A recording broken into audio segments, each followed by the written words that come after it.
നമസ്കാരം. സർക്കാരിൻ്റെ ഏറ്റവും പ്രധാനപ്പെട്ട അവസാന ഒരു വർഷത്തെ ഏറ്റവും പ്രധാനപ്പെട്ട ഒരു വിശ്വാസികളെ കയ്യിലെടുക്കാനുള്ള ഒരു പരിപാടി തന്നെയായിരുന്നു ആഗോള അയ്യപ്പ സംഗമം.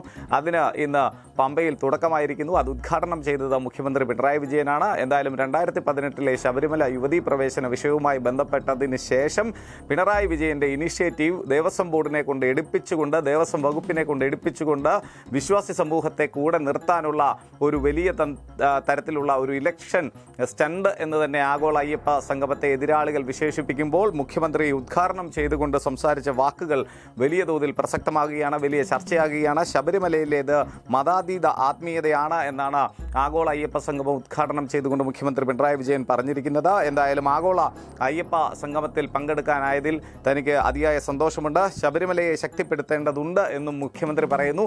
ഈ മുഖ്യമന്ത്രി തന്നെയാണ് 2018 വനിതാ മതിൽ, അതേപോലെ വനിതാ മതിൽ അതിനുവേണ്ടിയുള്ള എല്ലാവിധത്തിലുള്ള ശ്രമങ്ങളും നടത്തിയത്, അതേപോലെ തന്നെ യുവതികളെ ശബരിമലയിൽ കയറ്റിയത് എന്നുൾപ്പെടെയുള്ള വലിയ തോതിലുള്ള വിമർശനങ്ങൾ നിലനിൽക്കവെയാണ് ശബരിമലയെ ശക്തിപ്പെടുത്തേണ്ടതുണ്ട് എന്ന് മുഖ്യമന്ത്രി ഇപ്പോൾ പറഞ്ഞിരിക്കുന്നത്. എന്തായാലും തമിഴ്നാട്ടിൻ്റെ 2 മന്ത്രിമാർ കൂടി ഈ സംഗമത്തിൽ പങ്കെടുക്കുന്നുണ്ട്. മുഖ്യമന്ത്രി സ്റ്റാലിന് ഈ ഒരു സംഗമത്തിൽ പങ്കെടുക്കണമെന്ന് ആഗ്രഹമുണ്ടായിരുന്നു. മറ്റ് കാരണങ്ങൾ കൊണ്ടാണ്, ഒഴിവാക്കാനാകാത്ത മറ്റ് കാരണങ്ങൾ കൊണ്ടാണ് അദ്ദേഹം വരാതിരുന്നത് എന്നുകൂടി അദ്ദേഹം പറയുന്നു. മുഖ്യമന്ത്രി പിണറായി വിജയൻ തന്നെയാണ് അത്യധികമൊന്നും കാണാൻ, വലിയ സാധാരണഗതിയിൽ കാണാൻ ആകാത്ത തരത്തിൽ നിലവിളക്ക് ഭദ്രദീപം കൊളുത്തി ആഗോള അയ്യപ്പ സംഗമം അത് ഉദ്ഘാടനം ചെയ്തത്. എന്തായാലും ശബരി ഒരു തപസ്വിനിയായിരുന്നു. വനവാസ കാലത്ത് രാമലക്ഷ്മണന്മാർ ഇവിടേക്കെത്തി, അങ്ങനെ ശബരിക്ക് മോക്ഷം കിട്ടി. അതാണ് ശബരിമലയുടെ ഐതിഹ്യം എന്നൊക്കെ പറഞ്ഞുകൊണ്ട് മുഖ്യമന്ത്രി കുറച്ചുകൂടി വലിയ തരത്തിലേക്കുള്ള ഒരു ഇടപെടൽ കൂടി ശബരിമലയുമായി ബന്ധപ്പെട്ട് നടത്തിയിരിക്കുന്നു എന്നതാണ് ഏറ്റവും പ്രധാനപ്പെട്ട ഒരു കാര്യം.